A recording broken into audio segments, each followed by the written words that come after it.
رخ کرتے ہیں دیپالپور کا، جہاں سی ایم پنجاب کی جعلی مانیٹرنگ ٹیم بنا کر سرکاری دورے کرنے والے 2 افراد گرفتار۔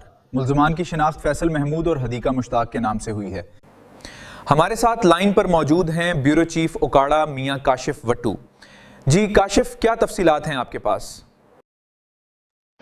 جی بالکل، اوکاڑا میں اسپیشل برانچ اور پولیس کی مشترکہ بڑی کارروائی سامنے آئی، جہاں دیپالپور میں 2 افراد کو خود کو وزیر اعلیٰ پنجاب کی مانیٹرنگ ٹیم سے وابستہ ظاہر کرتے رہے مختلف سرکاری اداروں کے دورے کر رہے تھے۔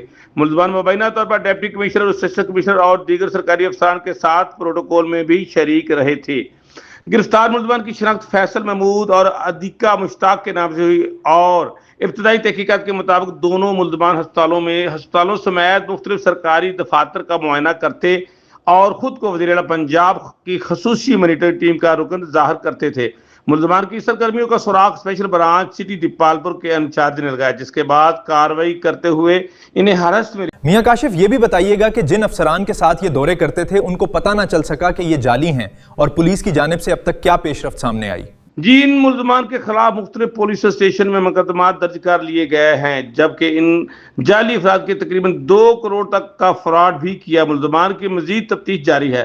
یہاں فکر اس امر کی ہے کہ اتنے بڑے عہدے پر تعینات افسران بالا بھی ان کی اصلی سمجھ کر پروٹوکول دیتے رہے۔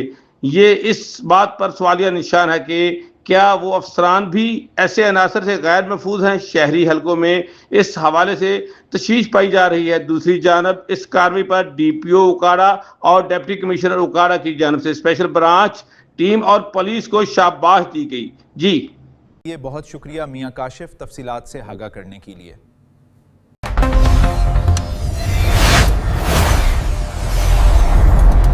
سوہنی دھرتی کی آواز۔